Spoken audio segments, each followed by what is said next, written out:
Gabriel Cuadri, muy buenas noches, ¿cómo estás? Jaime, es un gusto estar contigo. Buenas Te agradezco noches. mucho que hayas venido, mucho gusto conocerte, no te conocía. Bueno, no necesitas mayor presentación. Y el tema de este programa es la Amazonía o el Amazonas, está incendiando. A lo mejor la pregunta elemental es, ¿qué tan grande es la Amazonía o el Amazonas? ¿Y por qué es tan importante para todo el sistema ecológico mundial? Pues mira, la superficie que aún se conserva del bosque tropical en el Amazonas tiene aproximadamente unos 2 millones de kilómetros cuadrados, 200 millones de hectáreas. México. Más o menos México. Y es, digamos, el mayor reservorio de biodiversidad del planeta. Contiene entre el 10 y el 15% de todas las especies que existen en el mundo. Además es el regulador del clima en América del Sur y es también, digamos, quien estabiliza o promueve precipitaciones, o sea, es un generador de lluvia, no solamente en términos locales, sino también regionales. ¿Regionales qué quiere decir? ¿Todo? Digamos, buena parte de la América del Sur e incluso por diferentes fenómenos, digamos, de transporte atmosférico, puede tener influencias o tiene influencia también en el clima, incluso de África, de América Central, de América del Norte. Y por otro lado, también el Amazonas es digamos, es una importantísima reserva de carbono. Carbono que está almacenado en los tejidos de las plantas y que cuando se incendia el bosque tropical, todo este carbono se va a la atmósfera, se emite a la atmósfera en forma de dióxido de carbono y contribuye de manera determinante en el calentamiento global. Entonces, por biodiversidad, por clima, por hidrología, por calentamiento global, el Amazonas es fundamental. Además, hay otro tema, que es, digamos, el valor patrimonial intrínseco de la Amazonia.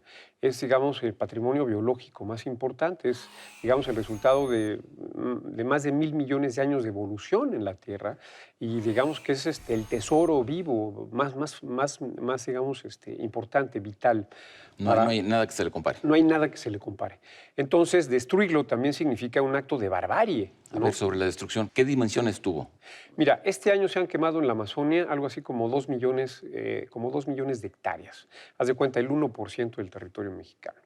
Y todo esto no es algo casual, no es algo fortuito, producto de un destino, digamos, maligno, sino que es provocado. O sea, la devastación de la Amazonia va de la mano de la ganadería y de la agricultura. O sea, ganaderos y agricultores queman la selva, deforestan la selva para ampliar las tierras para el pastoreo y para la agricultura. Detrás de ellos hay dos factores fundamentales. Uno, políticas deliberadas del gobierno de Brasil para omitir el cumplimiento de la ley o bien para promover a través de subsidios y créditos o simplemente el aliento político a ganaderos y agricultores para que sigan colonizando y sigan destruyendo la selva. Una pregunta, ¿esa selva es territorio, es como una especie de parque público, supongo yo, o no es? Una parte importante son reservas naturales, son reservas ecológicas, reservas de la biosfera, parques nacionales, otras son tierras nacionales, otras son tierras indígenas, otras son tierras privadas, en fin, es un mosaico de propiedad de la tierra en el Amazonas, bastante complejo.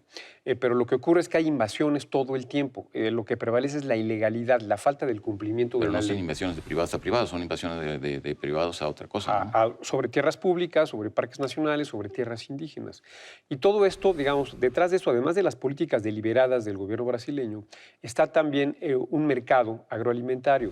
Grandes empresas agroalimentarias o agroindustriales están detrás de la expansión de la frontera agropecuaria, básicamente por la producción de soya, ¿no? Por un lado, la producción de carne. Brasil es una potencia exportadora tanto de soya como de carne. Y son productos que están teniendo pues, una gran demanda en el mercado internacional. Me pierdo la soya porque la cultivan. Porque es fundamental para la producción de forrajes animales, como complemento alimenticio, como alimento humano. Pero no es la única parte en el mundo donde se puede producir soya. Pero Brasil es el principal productor de soya del mundo, junto con Estados Unidos.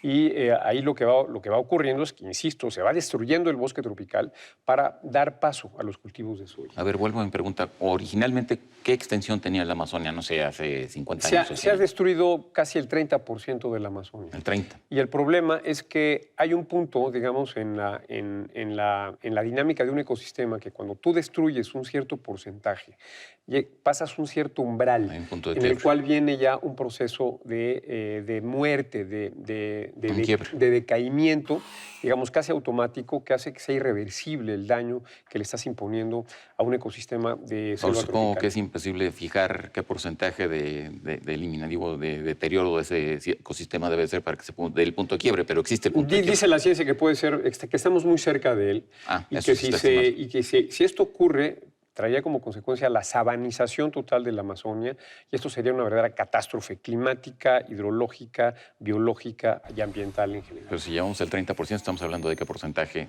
para que esto ocurriera, por decir Digo, algo. no es ciencia no es preciso, exacta, no hay sí. matemáticas precisas para esto, pero estamos cerca de ese O sea, está en en el horizonte está el riesgo. Así es. Ahora, esto que ocurre en la Amazonia ocurre en muchos lugares del mundo, no solamente ahí, ocurre en México, ocurre en Centroamérica, ocurre en el sudeste de Asia, ocurre en Indonesia, donde hay un gran impulso, por un lado, de la agricultura comercial y de la ganadería para, digamos, crecer a costa de los bosques tropicales. Eso está pasando ahorita en Campeche, en Quintana Roo, en Oaxaca, en Chiapas, sigue pasando en México, sigue pasando en Centroamérica. Y lo que pasa es que en la Amazonia es a una escala realmente, en un contexto mucho mayor. Ahora, la gravedad, digamos... Pregunta, Ajá. si este incendio no se controla, ¿se puede controlar o qué va a pasar? Mira, es muy difícil controlarlo porque su extensión es tan grande que es materialmente imposible ¿Qué desplegar. extensión tiene ahorita? Pues mira, son decenas de miles de incendios, muchos son miles de frentes de incendio. O sea, es imposible realmente contenerlo porque no es un solo incendio que va avanzando de manera homogénea y lineal por la Amazonia. Son muchos fuegos dispersos por toda la Amazonia, por millones de hectáreas. Entonces es muy complejo hacerlo. La única esperanza que queda ahora es que llueva, pero no va a llover hasta septiembre, hasta fines de septiembre o principios de octubre. Bolsonaro ha mandado tardíamente al ejército brasileño a tratar de contener el fuego, pero creo que será relativamente inútil lo que pueda hacer. O sea, si no es por causas naturales, esto no se va a pagar. Exactamente. Ahora, lo interesante de todo esto, Jaime, es que por primera vez ha suscitado una reacción muy importante en la comunidad internacional. Y ha suscitado, digamos, el repudio, la condena, Macron. como es el caso del presidente de Francia, de Emmanuel Macron, y de otros gobiernos del mundo. Y empieza a generarse, digamos, una especie de acción colectiva internacional para resolver los problemas de la Amazonia. Porque la Amazonia, a diferencia de lo que sostiene Bolsonaro y de lo que sostenía la dictadura brasileña de los 60 y 70, no es de Brasil y no se trata de la soberanía, no se trata de un objeto total de soberanía brasileña. La Amazonia implica bienes públicos globales que le prestan servicios vitales al planeta y sobre el cual toda la humanidad tiene algo que decir y algo que hacer al respecto. Ahora, la Amazonia es Brasil, pero también es, entiendo que Bolivia, Perú, Ecuador, Colombia, básicamente. Pero es esencialmente Pero Perú. es esencialmente, Brasil. o sea, la parte más importante es Brasil.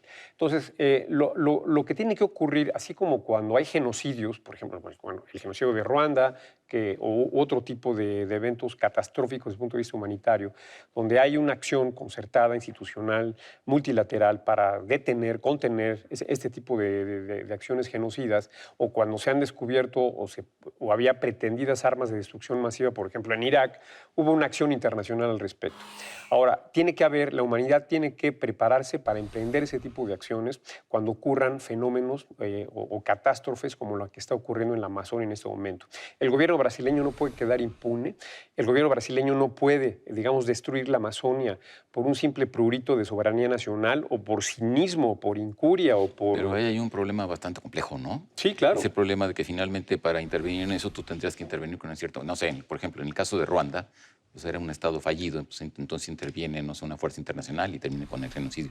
En este caso, en Brasil no estamos... No me estoy refiriendo en este momento, aunque no habría que descartarle en casos extremos a una intervención, digamos, física, pero sí, por ejemplo, a un sistema, digamos, de disuasión, de prevención y de sanción para gobiernos que están empeñados en destruir bienes públicos globales. Por ejemplo, sanciones comerciales, ¿no? Por ejemplo, el congelamiento de cuentas a altos funcionarios que estén relacionados directamente con el problema. Ahora, el problema que tenemos es que del otro lado de la frontera hay el señor Trump, que tampoco es muy ecologista, que digamos, ¿no? Absolutamente, y nuestro gobierno tampoco.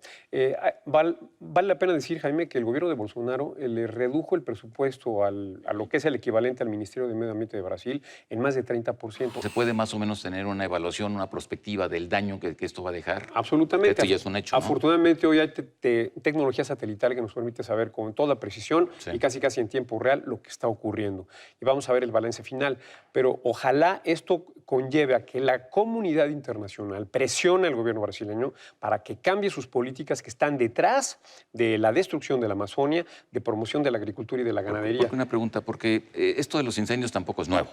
Lo que es nuevo aquí es la magnitud del incendio. Y la atención que ha recibido de la comunidad internacional, que ahora ya es un problema global, se asume como problema global, antes no.